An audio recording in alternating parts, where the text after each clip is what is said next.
Hi, this is the recording to accompany the slides for the lecture on fluid electrolyte balance. Let's begin. So this is an overview of the lecture. We're going to start off with by looking at the different compartments that fluid is found in the body, as well as the composition of each of these compartments. And then we're going to move on to talking about how fluid and electrolytes or solutes move between the various compartments.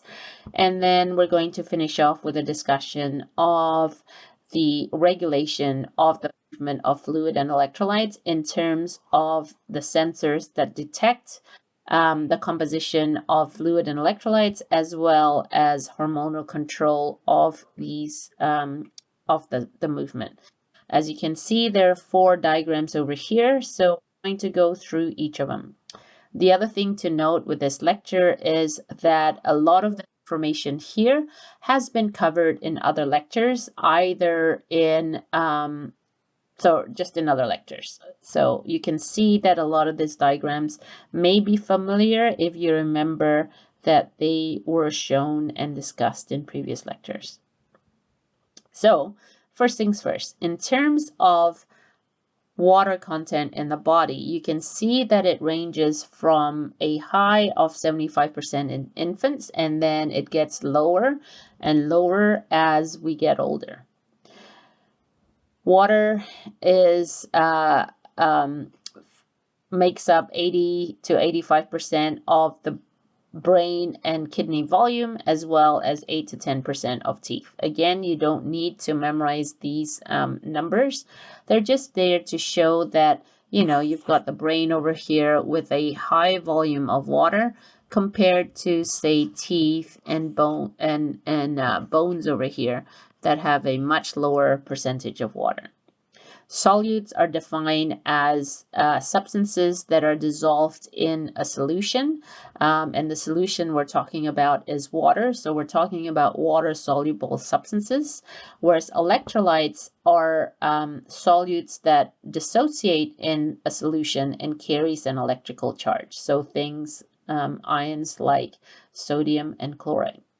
And then the last definition is osmosis. So osmosis is the movement of water from one compartment to another, from a region of higher to lower water concentration.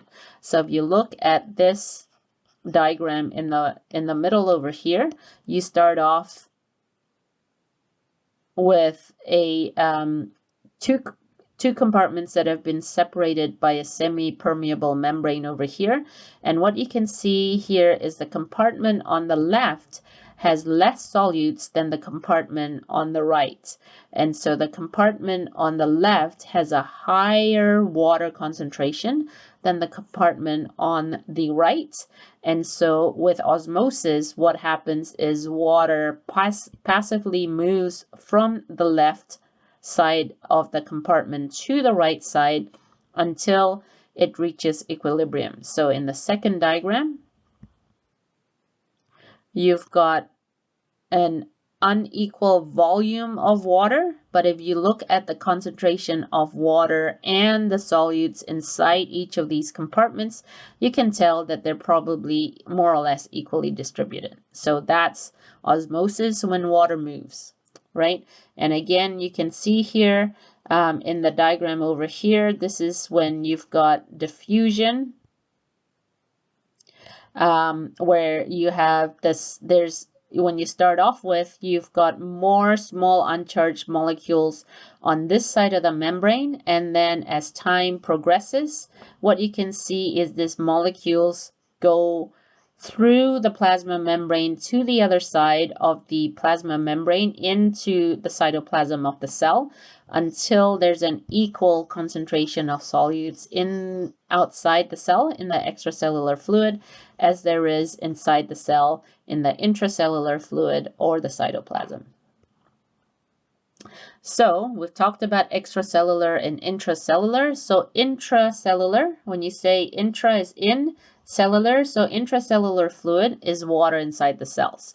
So intracellular fluid is found inside each of these cells over here. And what you can see over here is 60% of bodily fluid is found inside the cell. Fluid outside the cell is called extracellular fluid.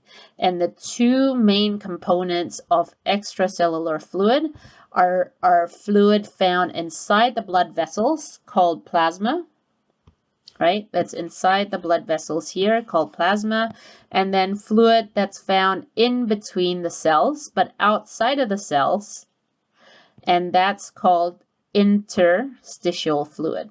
And what you can see here is that plasma volume takes up only 20% of total volume, and then interstitial fluid is fluid found outside the cell, in between the cells, that is not found inside blood vessels or in other parts, in lymph, in cerebrospinal fluid, in joint fluids, right? So extracellular fluid is all fluid outside the cells, and as you can see, main components are interstitial fluid and plasma fluid. In terms of the composition of bodily fluids, what you can see here is that there are slightly more ions in the extracellular fluid, and protein and ions, when you can see over here, so protein and ions are found mainly or only in the plasma part of the extracellular fluid, as well as in the fluid inside the cell, right? So there's slightly more ions in the extracellular fluid in total, and protein and ions are found largely either in the fluid inside the cells or the fluid inside blood. In terms of the main differences between extracellular fluid and intracellular fluid, what you can see here is that, with the exception of the location of proteins within the fluid compartments, what happens is that there's a pattern in that the two main components of extracellular fluid, that is fluid in between the cells and fluid inside of the blood vessels, you've got the pattern over here. Where it's high in one, it's high in the other. Where it's high in one, it's high in the other. Where it's low in one, it's low in the other, right? So plasma and interstitial fluid have almost identical chemical composition, while the chemical composition of intracellular fluid is quite different from the two main bodies of extracellular fluid. Right. Ions enter into the body via the digestive tract and exit mainly via the urinary system through urine. Loss can also occur when we're sweating excessively, when we're vomiting excessively, or via diarrhea. So let's look at the different compositions of these ions in different bodies of water. So when we look at sodium over here, you can see that most of the sodium is found in the extracellular fluid. Whereas if you look at potassium, you can see that most of the body's potassium is found inside the cell in the intracellular fluid. When we look at bicarbonate ions, what you can see is they're more in the ECF. When we look at chloride, you can see that the pattern of chloride follows sodium. So most of the body's chloride is found in the extracellular fluid. Most of the body's phosphate is found inside the cells. Calcium, there's a higher percentage inside cells. Magnesium, again, higher inside cells. Whereas, as I said before, proteins are found in intracellular fluid as well as plasma. And you can see that there's hardly any proteins in between the cells in the interstitial fluid. Concentration differences of each of sodium as well as potassium is maintained by the sodium-potassium ATPase pump. And what this does is it helps to push sodium out of the cell over here while pulling potassium back into the cell, right? So there you have it. Importance of electrolytes. So you can read this as much as I can. So you can see that sodium has a strong osmotic effect.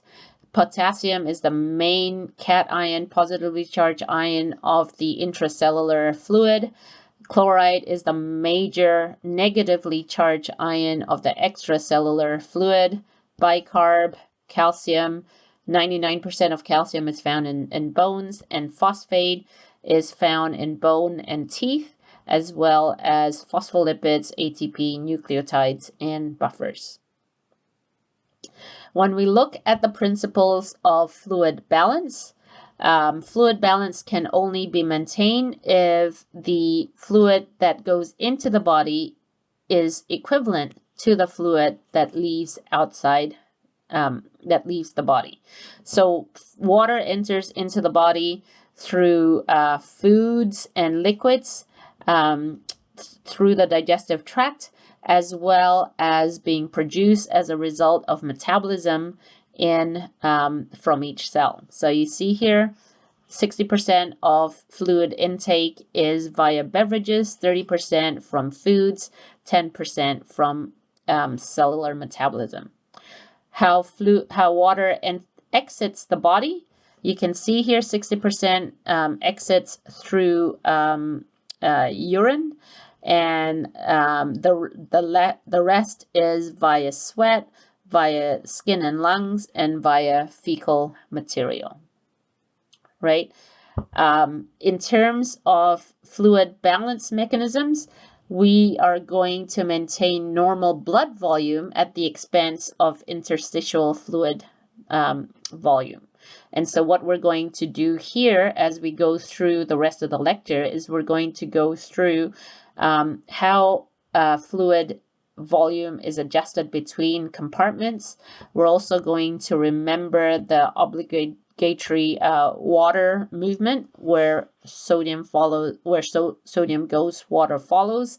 And we can see that when we look at the different effects of different hormones on fluid balance. In terms of fluid movement between compartments, this is what drives the fluid movement between the capillaries and the interstitial fluid in the kidneys, as well as in the other capillaries. So what you have here is you have the two pressures that exist in blood, and then you've got the two pressures that are driven by the interstitial fluid. So the two pressures in blood are hydrostatic pressure and osmotic pressure. Hydrostatic pressure, you can see here, there's hydrostatic pressure is generated by the pressure of water pushing against the capillary walls. There's also interstitial fluid hydrostatic pressure that again is generated by the water on the interstitial fluid pressing against the capillaries wall. So it pushes fluid from the interstitial space back into the capillaries. And then we've got osmotic pressure. Again, in the blood, it's largely due to the plasma proteins that retain water like a sponge in blood. And then there's also osmotic pressure in the interstitial fluid, but usually that's not taken into account because it's almost always zero, and so it's neither here nor there. So what happens is the two pressures that are trying to push water out of the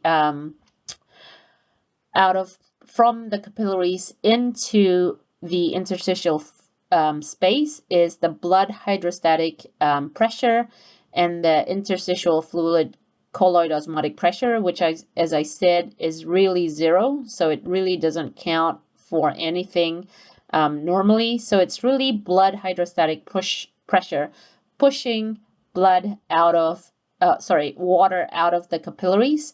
And then the two pressures that try to retain blood fluid in the capillaries are the interstitial fluid hydrostatic pressure and the blood colloid osmotic pressure, right? So you can see on one hand, you've got BHP. On the other hand, you've got the IFHP and BCOP. And so if the pressures on the two sides of the equation are equal, there's no net transfer. If they're not equal, then there's a net transfer of fluid in one direction or the other. And so when you look at it, if blood hydrostatic pressure is greater than the other two pressures, then what happens is fluid moves out of the blood into the interstitial space. And if it's the reverse, if BHP is less than the other two pressures, then fluid moves from the interstitial space back into blood, right? So what you can see here is in the glomerulus of the renal nephron, what happens is blood hydrostatic pressure is greater than the other two pressures, and so fluid moves out of the glomerular capillaries into the capsular space.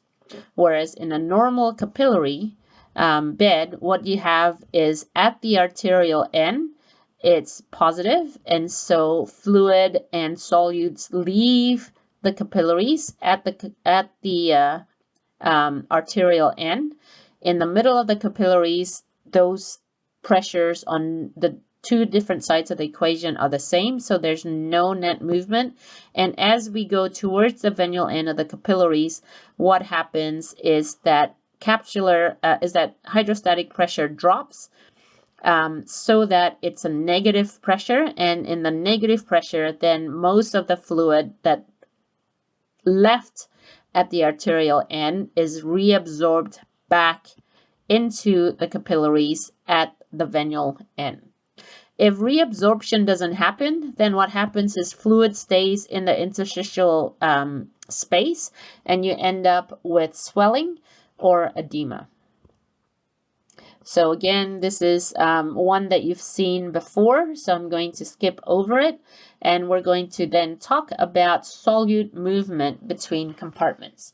So I talked about diffusion. So diffusion is the passive movement of solutes from a region of higher concentration to a region of low concentration, does not require any energy. So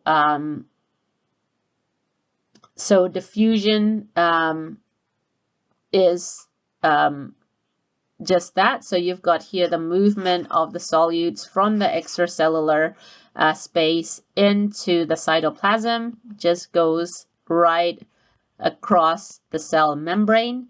And facilitated diffusion is again passive movement, but because of the size, what happens is over here, glucose is too large to just move across. And so it requires a carrier protein to actually facilitate that. And where's the carrier? Here. The carrier protein over here. Whereas for charged ions, for sodium, for chloride, for potassium, when they diffuse, they require the help of ion channels or pores for it to diffuse across the membrane. So these two are examples of facilitated diffusion. Active transport uses energy, so the two examples over here of active transport are the sodium potassium ATPase pump that uses potassium as an energy source. And then we've got secondary active transport over here in 4 and 5 that uses the movement of one substance, in this case sodium, to move a second substance. So sodium here is moving into the cell, and the energy that is released when sodium moves into the cell actually helps glucose move into the cell. And so if the movement of the second substance is in the same direction as the first substance that generates the energy, that's called a symporter. Whereas if the movement of the second substance is in the opposite direction as the movement of the substance that diffuses down to release the energy, then that's called an anti-porter, right? So what you have is you have passive, passive, passive, and then active in 3, 4, and 5. In terms of the regulation of fluid and electrolyte balance, you've got blood volume being monitored indirectly via osmoreceptors that look at the osmotic pressure, and that's in the hypothalamus, as well as baroreceptors that look at the degree of stretch in the aorta as blood leaves the heart, as well as in the carotid arteries as blood is going into the brain. In terms of hormonal mechanism, you've got the 3 here that help to adjust fluid and electrolyte balance. So we've got the renin-angiotensin-aldosterone system, we've got ADH, and we've got atrial natriuretic hormone, right? Both ADH and angiotensin II of the RAAS system also helps to cause vasoconstriction, because another name for anti-diuretic hormone is actually vasopressin, right? Vaso refers to blood vessels, pressin refers to pressure. So in terms of the renin-angiotensin-aldosterone system, you've got the components of the system. You've got renin that's produced and released by the kidney, and that helps to convert angiotensinogen inactive into angiotensin 1. And angiotensinogen is produced by the kidney, right? So renin helps to convert angiotensin 1 angiotensinogen into angiotensin 1. And then another enzyme called angiotensin converting enzyme converts angiotensin 1 to angiotensin 2. And what happens is angiotensin 2 both directly vasoconstricts arteries, as well as causes the release of aldosterone from the adrenal cortex, right? So you've got this system over here. In the next slide, it shows you how it works.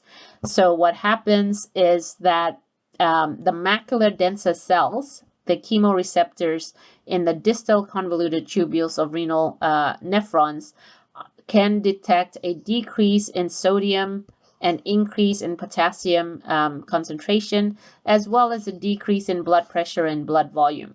When that happens, the RAAS is activated, and what happens is RAAS then causes the release of angiotensin 2 that directly causes vasoconstriction of systemic arterioles. And when you have the systemic arterioles being constricted, then that increases the pressure inside of the systemic arterioles and arteries to cause an increase in blood pressure back to normal.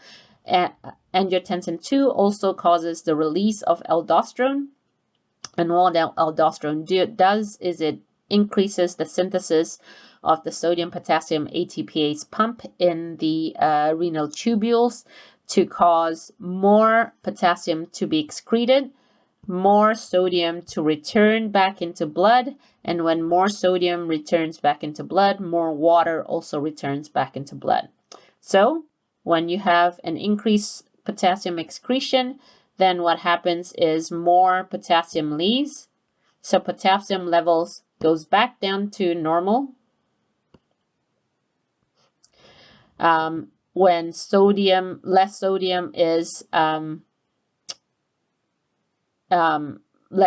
is absorbed, sodium levels inside the blood goes back up to normal.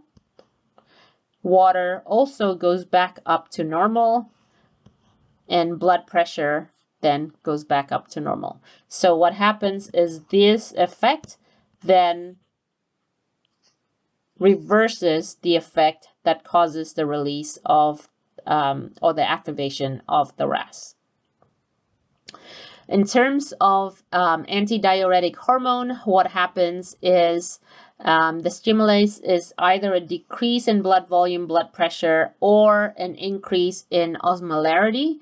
That's detected by the osmoreceptors in the hypothalamus. And what happens is when the osmoreceptors are activated, it causes ADH to be released by the posterior pituitary into the systemic circulation. And it causes the activation of the osmoreceptors also causes a thirst sensation. So with this thirst sensation, that then gets the person to try to figure out how to grab a drink to drink, and then when you drink, plasma volume increases, and then blood pressure also increases. The effect of ADH when it's released into the systemic circulation is that it binds directly to blood vessels to cause vasoconstriction and an increase in blood pressure.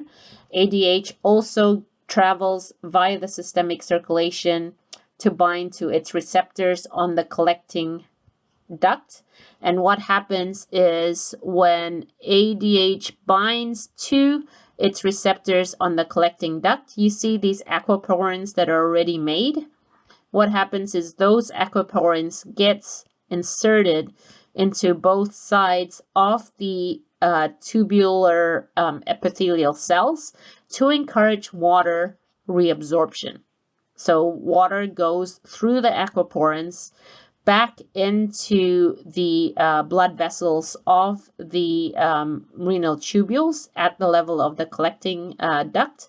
And so what you have is you have more water in the plasma and increase in blood pressure. So again, you've got this sequence that you can follow here. The third the third hormone in terms of regulating fluid and electrolyte balance is called atrial natriuretic hormone. Sometimes it's called atrial natriuretic peptide. There's also a different version that's called brain natriuretic peptide. So what happens over here is when more blood actually enters into the heart, or that there's more sodium in the plasma, it's detected by chemoreceptors and baroreceptors in the atria, the first chambers of the heart, and that causes the atria to release atrial natriuretic hormone. If you look at the name, it tells you all the information you need. So atrial natriuretic hormone released by the atria causes natrium, sodium to leave in urine, right? So what happens is ANH binds to receptors in the kidneys. It causes an increase in glomerular filtration rate, inhibits the RAAS system, so inhibits renin secretion, inhibits sympathetic stimulation, and in doing that, what happens is it decreases the amount of water that returns back into the blood. It decreases water and sodium reabsorption. More urine is produced, less water is in plasma, and so plasma volume and blood pressure decreases, right? ANH also acts directly on smooth muscles of blood vessels to relax them, to inhibit blood pressure, and as it says here, it decreases aldosterone secretion, inhibits RAAS, so reverses the effects of the RAAS system. Regulation of calcium and phosphate. Again, we've seen this before. You've got these two hormones that we've talked about, parathyroid hormone that's released from the parathyroid gland, and calcitonin that's released by the thyroid gland. So these two hormones are antagonists.